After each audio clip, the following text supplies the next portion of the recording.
And if we look at the chart, and these are the available sizes that we have: 13, 18, 24, 29, 38, or 54. And there's nothing right there at 44 millimeters. So now we have to make a decision. Are we going to make it a 38 millimeter engine mount or a 54? That's only options that we have because that's the available motors that are available. So let's say I want to make this a 54. So now I have to start modifying the kit to make it a 54 millimeter engine mount, because right now it's 44 millimeter. So what I'm going to do is I'm going to go to the database, and I'm going to choose from so this is the tube that the motor goes into.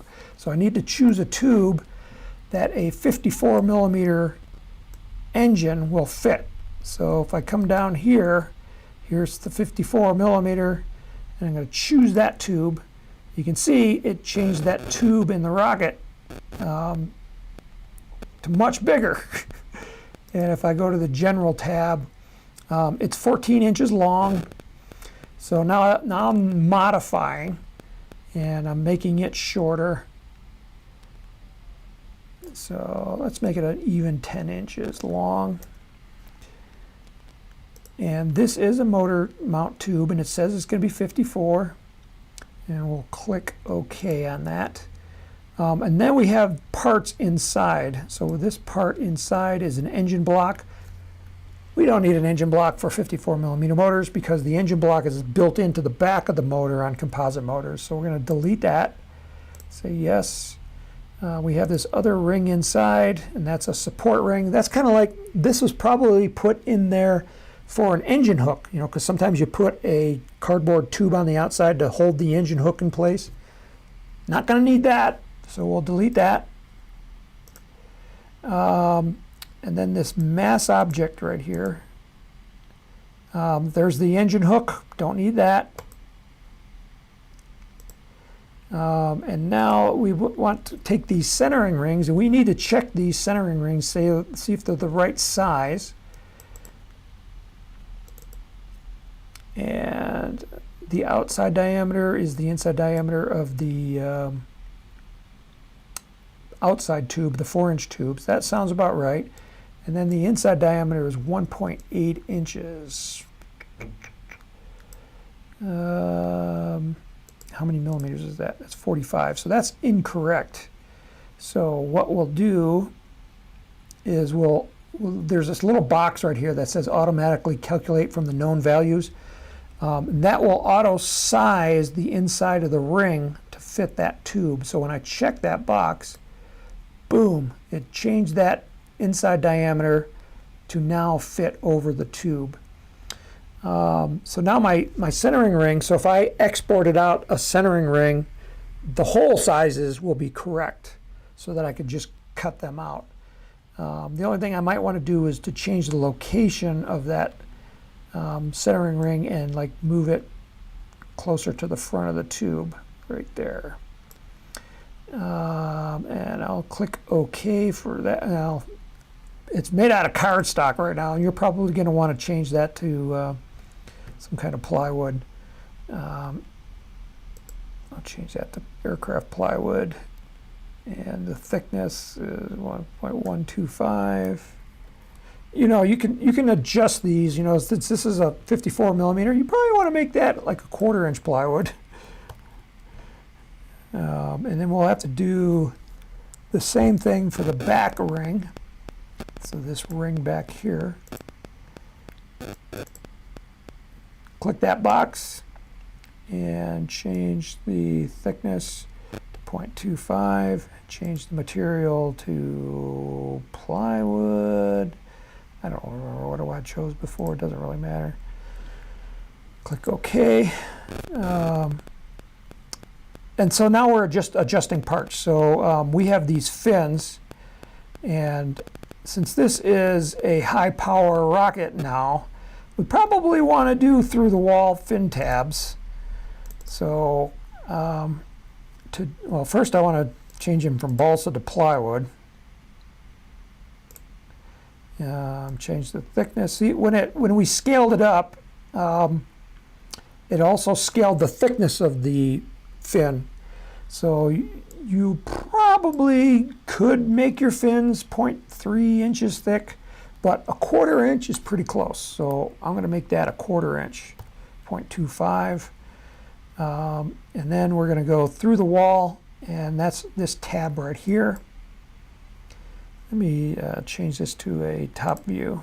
Okay, so here's the fin that we're going to change, and we'll click this button that says calculate the fin tab depth. And so what it did was to find the distance from the tube to that tube right there. And now we'll just start moving these slider bars along. See, right there I'm interfering with this centering ring, so I might want to make it a little bit shorter. My tab offset, I'll do it like that. So you can see, you can just play around with it and get it to where you want it. That looks pretty good. And click OK. So I changed this one. On this particular rocket, I don't have a set of fins. I have individual fins. And the reason for that was because in the 3D, these fins have different decals on them. So in order to put different decals on the fins, you have to separate the fins. These other decals look kind of funky. So something's going on with those decals. But I would have to do the same thing to those others as well. So that's the basic process of upscaling a rocket. And you can do downscale too. You can take a 4-inch rocket and make it smaller, again using the scale by option right up here in under the rocket menu. But once you do the scale, you still have to come back and tweak parts to make them so it's buildable. Because before our engine mount tube was too small. It was 44 millimeters, and we needed it to be 54 millimeters. So we did have to tweak, but it was a lot faster than from starting from scratch. So I hope that answered your question on how to upscale to a mid or high power rocket in an existing kit.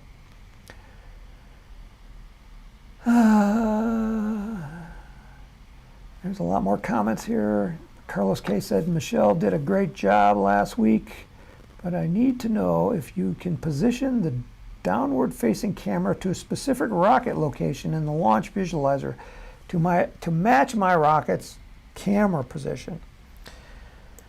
Okay. This will probably have to be the last question because we're overtime again. But the answer to your question is no, but I'll explain why, Carlos. Okay, so the launch visualizer is our 3D version of RockSim from RockSim Pro. We put it on the web into the cloud,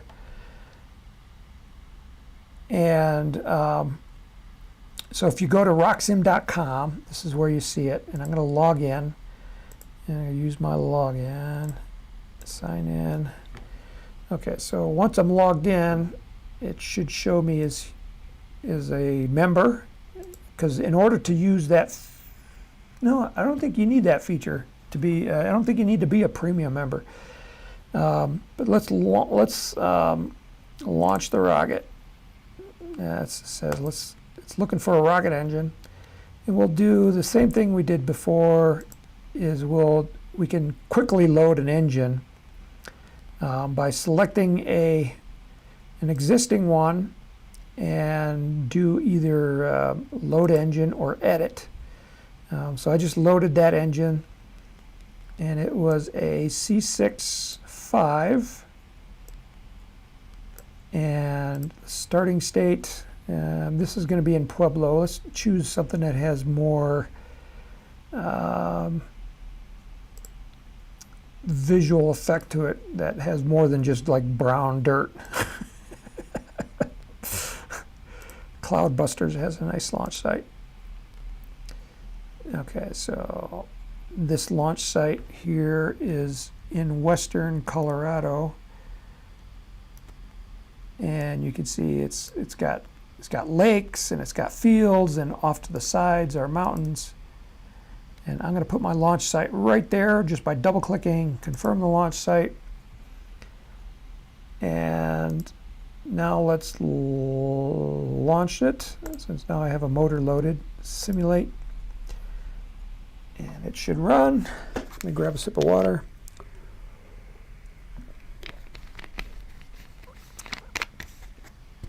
Okay, so there's the rocket sitting on the pad, and the pad is under the ground, and I don't know why that is. So if we launch it, the rocket takes off. Let's pause it right there, and I can move it around and see, and my phone is beeping on me. See the rocket from different angles. I want to show you that there's the stinking rocket. Okay, so there's the launch pad, and off to the distance are mountains. You can see kind of a mountain off onto this side. Mountains off to that side. But he's talking about the camera view. So one of the buttons here is the camera view, and why is it not showing? Am I seeing sky right there? And no, you're not seeing sky. What you're seeing is smoke, and the smoke is blue. So if I turn the smoke off, click OK, now we're seeing the ground. So now it's kind of like if we start over, we'll see the rocket taking off. We're seeing the flame, and the rocket's getting higher, so we're starting to see the ground in the background, and the rocket's arcing over, so things are going by, and now we're seeing the rocket coming down under parachute, and we're just seeing the ground. So his question is, this view right now that we're seeing is the camera.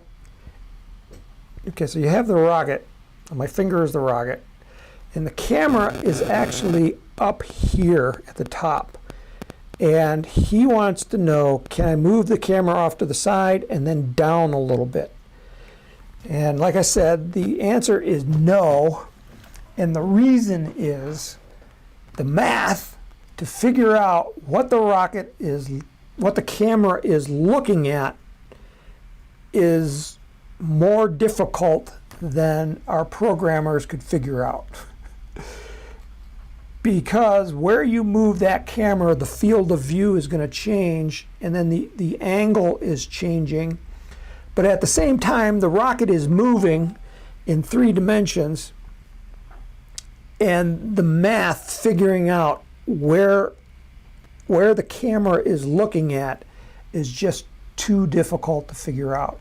So what we did was put the camera right on top of the nose and look right there and look down from there. In fact, what we're actually seeing is we're looking through the nose cone, so the camera is not quite above the nose cone.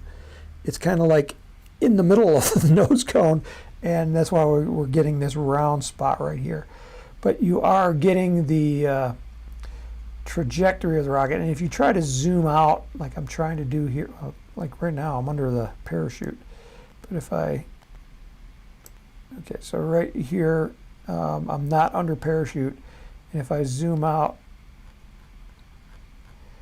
you know, I don't know where the rocket is. It's somewhere this, you know, I'm just looking at brown ground.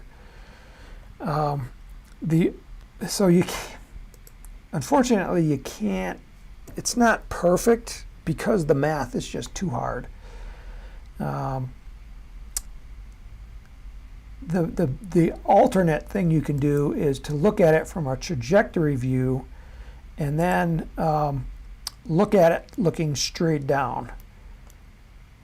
So right now the rocket is dead center in the middle of the screen, and if I look at it, and if I zoom in, see, now I'm starting to see the rocket. See, the camera on the look down is actually like positioned right there, but now I'm looking straight down on the rocket. This is interesting. These fins on this particular rocket are canted.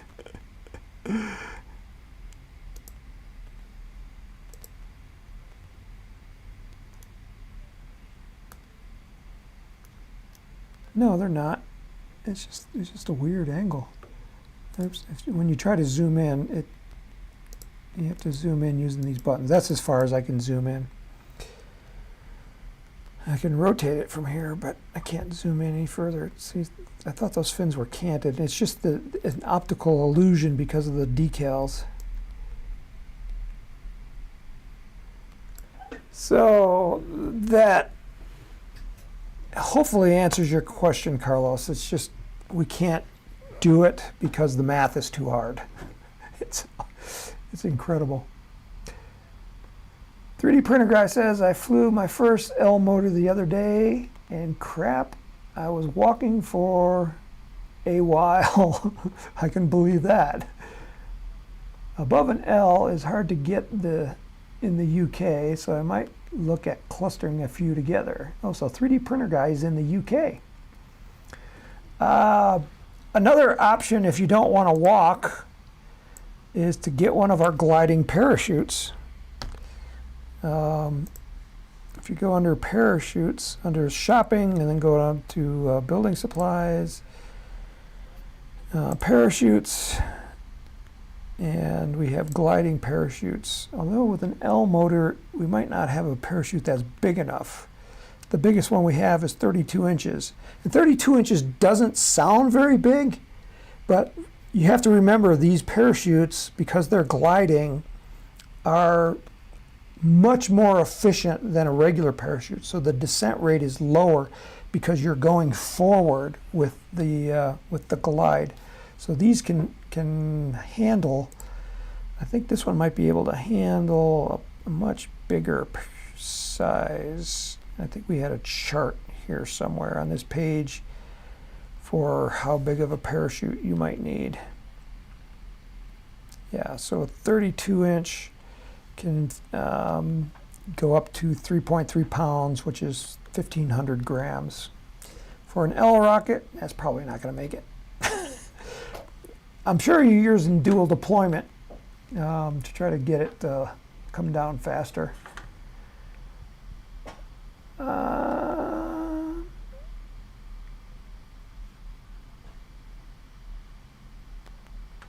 Terry says the key to upscaling rockets is designing an upscale design to start with. Yeah, but it's faster when you hit the button. You don't like it. I would probably agree with Terry.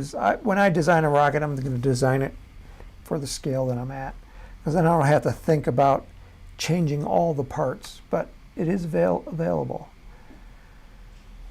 Okay, so that's all the questions that I saw. Hopefully I didn't miss any. So yeah, so we'll stop there because we're like an hour and 20 minutes, and I still have to clean the bathrooms. Today is cleanup day at Apogee, so yeah, that's my duties for this week. Is I got the bathrooms. But we will be back same time next week. So today is the 14th, so the 21st, it should be a Friday. 2 p.m. Mountain Time, 4 p.m. on the East Coast. I don't know what time it is there in the UK. But thank you all for being back with me. I appreciate it. There's been a lot of people here today, and I am so happy to be back. So in 3, 2, 1, go out and launch something.